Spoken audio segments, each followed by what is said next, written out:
Mire, se cumplen 34 años de la independencia de Ucrania y pues una independencia muy atropellada.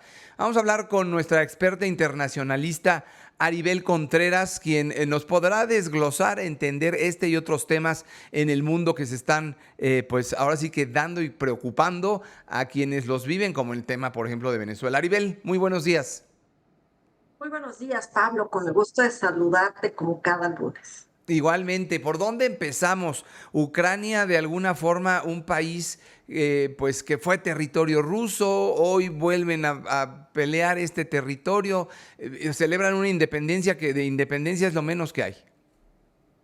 Exactamente, el día de ayer, Ucrania, pues, una ceremonia solemne, Pablo, el presidente Zelensky puso la atención de que Ucrania es un país independiente desde el 24 de agosto de 1991, aunque eso le cuesta trabajo de asimilar a Moscú. Una independencia que pareciera que para algunos es cuestionable, pero para otros es algo que ni siquiera pudiera estar en debate o en discusión. Aquí vemos en esta imagen cuando el presidente Zelensky pues hizo honores a la bandera de Ucrania, defendiendo la soberanía del territorio, defendiendo sus fronteras, fronteras que hoy nos queda la duda si para poder haber un acuerdo de paz con Rusia, en realidad pudiera permanecer el territorio íntegro como lo conocemos, pues desde hace 34 años con estas líneas fronterizas, o si tendrá que haber un cambio para esta cesión de territorios que Donald Trump está dispuesto a que se entregue esta región conocida como Donbass a Rusia para que haya una paz. Sin embargo, hablar de paz no es precisamente la ausencia de la guerra. Hablar de paz y sobre todo duradera, Pablo, en estos tiempos para un país que lleva pues más de 42 meses enfrentándose al ejército ruso, vaya manera, ¿no? En la que estos días se ha hablado tanto de Ucrania, desde la cumbre en Alaska, luego la reunión en Washington con líderes europeos, pero vemos que los ataques continúan, Pablo, vemos que hay drones que van de un lado a otro, por un lado un país agresor, el otro tratando de defenderse, pero que al final, hoy me parece que hablar de la independencia de Ucrania es un tema sumamente sensible porque pareciera que Ucrania se encuentra encapsulado con un enemigo que tiene al este su país y el otro enemigo pareciera, al menos ante mis ojos, que es un país de manera que está ubicado de manera transatlántica, es decir, Putin y Trump tan parecidos, donde Ucrania es el centro de conversación, pero con fines no precisamente de diplomacia por la paz, sino se encuentra entre dos personajes neocolonialistas y neoimperialistas, donde ven en Ucrania para llegar a la paz en un jugoso negocio en cuestión de gasoductos, granos, todo lo que tiene que ver con minerales críticos y tierras raras.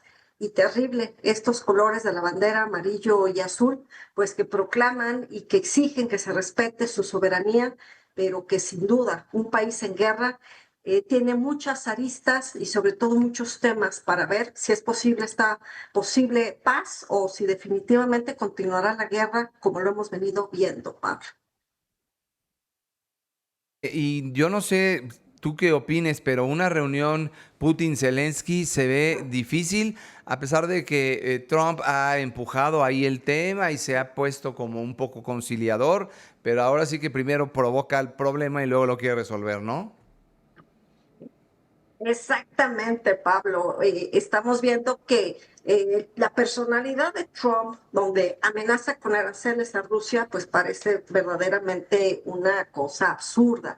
Sin embargo, vemos como el inquilino del Palacio del Kremlin considera que para poder reunirse con su homólogo ucraniano, ha hablado, de hecho, el ministro de Relaciones Exteriores, Sergei Lavrov, diciendo que en caso de que se firmara algún acuerdo, que quién lo va a firmar por parte de Ucrania, puesto que para Rusia Zelensky es un presidente ilegítimo. Entonces ahora entramos a un nuevo campo sobre legitimidad y quién es Rusia para hablar de legitimidad en el poder si es el mismo presidente Putin que es encargado pues de permanecer en el poder como una dictadura, manejando y manipulando las elecciones y yo creo que hoy en día es mucho más cuestionable la legitimidad de Putin que la de Zelensky. Entonces estamos en tierras movedizas donde ya no tenemos una brújula para dónde va a ir una posible solución respecto al conflicto Rusia-Ucrania. Pues ahora sí que feliz aniversario de independencia, entre comillas, a Ucrania, porque todavía falta mucho que ver para conocer si será realmente una zona independiente. Pero otro tema complicado y que realmente está pues al rojo vivo es lo que está ocurriendo en la Franja de Gaza. Sin duda alguna, Pablo, no debemos de perder de vista que hay dos conflictos y no podemos permitir que uno opaque al otro a nivel mediático. Tan importante es lo que sucede en Ucrania como lo que sucede en Gaza y así lo hizo saber la primera dama de Turquía en una visita que estuvo con Melania Trump, la primera dama de Estados Unidos, donde le dijo que así como Melania Trump había entregado una carta a Putin para defender a los niños ucranianos, niños inocentes que habían sido secuestrados de su país para ser llevados a Rusia. Algunos han logrado regresar a Ucrania, otros no. Que lo mismo debería de defender de los niños que viven una hambruna profunda en Gaza. Y yo creo que esta conversación, pues, es una conversación global, donde vemos cómo los niños están en una inanición peleando por gramos de comida, un vaso de agua, y donde tanto el territorio israelí, perdón, el ejército israelí como también Hamas utilizan la hambruna como un arma de guerra, utilizan los alimentos para defender Moneda sus de cambio. posturas. Exactamente, Pablo, y defienden sus posturas, o sea, jamás los miembros, los integrantes, los líderes comen bastante bien, como también está el ejército israelí, donde el primer ministro, pues, defiende por qué no se debe de permitir la ayuda humanitaria con fronteras abiertas, algo que es muy bien aprovechado por Hamas. Así que el centro de conversación hoy, sin duda, es voltear a ver a la población civil que se encuentra también entre dos enemigos, uno en casa y el otro fuera de sus fronteras. Y jugando con algo tan sensible y lamentable como es el hambre. Ese es el tema, ¿no? Que están, pues, manipulando a la población, que son quienes pagan este conflicto. Lamentablemente estamos entrando en una situación, Pablo, en el que no vemos pies ni cabeza para que este conflicto se pueda resolver. Las posturas son sumamente inflexibles, donde del lado del gobierno del primer ministro Netanyahu, pues quiere prácticamente ya aniquilar el territorio de Gaza para no permitir que jamás esté en el poder. Quieren negociar, pero con Hamas deponiendo las armas. Y por el otro lado de Hamas, pues ellos no quieren desaparecer, ellos tienen un financiamiento muy profundo de Qatar, mucho más grande inclusive que el de Irán, y al final del camino el tema del poder de un lado y del otro les está haciendo que se pierda la brújula, pero lo que es un hecho es que hay sociedad civil en hambruna, más de 60,000 muertos, pero al mismo tiempo también estamos viendo que hay muchos intereses geopolíticos y geoeconómicos en la región donde no está alcanzando la brújula a llegar a un buen puerto para que haya una posible salida. La opción de dos estados cada vez la veo más lejana, sin embargo, el próximo mes, que seguramente aquí estaremos conversando, pues se dará la Asamblea General de las Naciones Unidas, donde países como Australia, Canadá, Reino Unido y Francia se suman a una larga lista de países que reconocen a Palestina como un Estado-nación, algo que no es bien visto para Washington y por lo tanto cada vez vemos mayor polarización respecto a este tema, pero ojo, es increíble que en el tema de Gaza, el sur global se identifica mucho más con la causa palestina que con el conflicto en Ucrania. Entonces, de repente también vemos cómo hemos tan politizado, con una gran carga de ideología, ambos conflictos que tienen dos parámetros distintos, hay mucha hipocresía porque hay condena internacional hacia un conflicto pero no al otro, y el mismo país que condena una cosa no condena el otro conflicto. Entonces estamos verdaderamente viviendo una etapa de mucha hipocresía, de mucho doble rasero, y donde dependiendo los intereses de cada gobierno es el pronunciamiento que se hace en foros multilaterales. Lo has dicho bien, hipocresía tanto dentro del conflicto como los países que se han sumado o se han pronunciado. Pero, ¿qué me puedes decir también de lo que está ocurriendo en Venezuela? Un país que por lo pronto está sitiado en sus costas. Al parecer, el discurso de Estados Unidos, o mejor dicho, el discurso de Estados Unidos es que el asunto es por narcotráfico, cuando han pedido la cabeza de Nicolás Maduro. Estados Unidos ofrece 50 millones de recompensa por ella.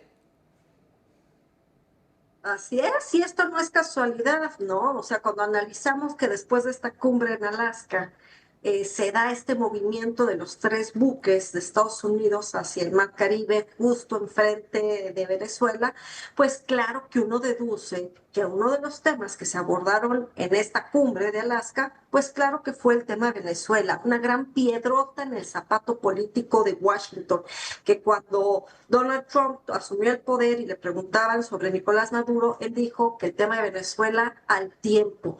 Es decir, en enero no era precisamente la prioridad número uno de la oficina oval, pero este movimiento sin duda es no nada más una provocación, sino es parte de un plan que se tiene tejido al interior de Washington para derrocar finalmente a Maduro. Sabemos que ha estado apoyando profundamente a la oposición, a María Corina, varios líderes que inclusive han tenido que huir del país, otros están viviendo entre Estados Unidos y España, pero al final del camino pues la carta del petróleo no creo que le alcance a Nicolás Maduro. El hecho de que tenga comprados a través de corrupción de alto nivel a los principales líderes militares, que son quienes lo mantienen ahí, pues yo no estoy tan segura que les pueda llegar a alcanzar para seguir manteniéndolo. Pero mientras tanto, pues la población venezolana o huye del país o se queda en una situación verdaderamente precaria.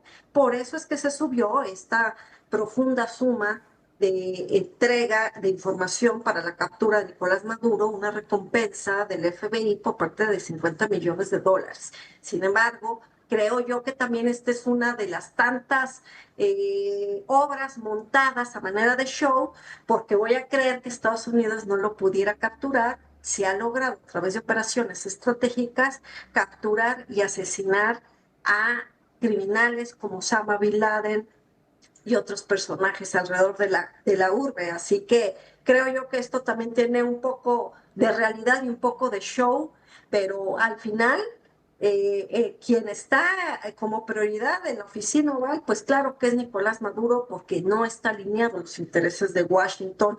Y este es un mensaje claro, no solo para Caracas, sino también para otros países de la región, como lo es Cuba, Nicaragua, y quien se quiera formar, pues ahí estará Estados Unidos presente para retomar, dicen, al menos desde la Secretaría de Estado, pues la zona natural de influencia de los Estados Unidos, Pablo. La amenaza. Y por su parte, Nicolás Maduro ha incluso pedido ayuda de ciertos pueblos. Dicen que quien no esté con él están ahora sí que en contra de él y que se siente vulnerado. Se ha visto un poco bravucón en este sentido ante las amenazas de Estados Unidos, pero hay quien dicen que en el fondo tiene miedo. ¿Tú qué crees?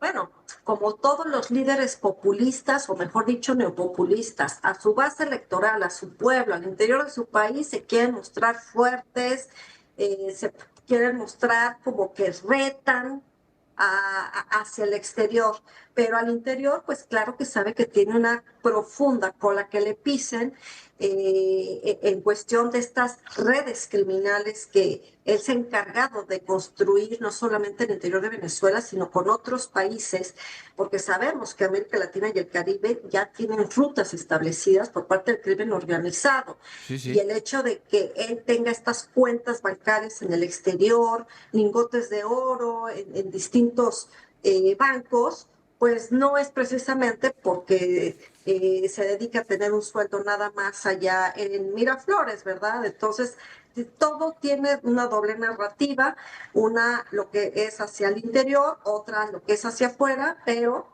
al final del camino estos personajes que vemos, tanto de Nicolás Maduro como todos sus secuaces, sus compinches, como Diosdado Cabello, entre otros, pues son unos verdaderos delincuentes de cuello blanco que se quieren envolver en la bandera venezolana, pero que en realidad son miembros de las peores redes criminales que pudiéramos imaginarnos. Se han diversificado, les encanta hacer negocios globales, pero lamentablemente son ilícitos. Pues los siguientes días serán determinantes para conocer qué pasa principalmente en las costas de Venezuela y con Nicolás Maduro o no, que la verdad es que también podría no ocurrir nada. Te agradecemos muchísimo que nos ayudes a entender todos estos temas de tu mano, Aribel. Agradecida yo siempre contigo, con tu tocayo. Un gusto poder conversar con ustedes, Pablo. Un fuerte abrazo y que tengamos un excelente inicio de semana porque vaya que esto no para. Hasta pronto. Hasta pronto, muchas gracias. Gracias, buen inicio de semana también para ti.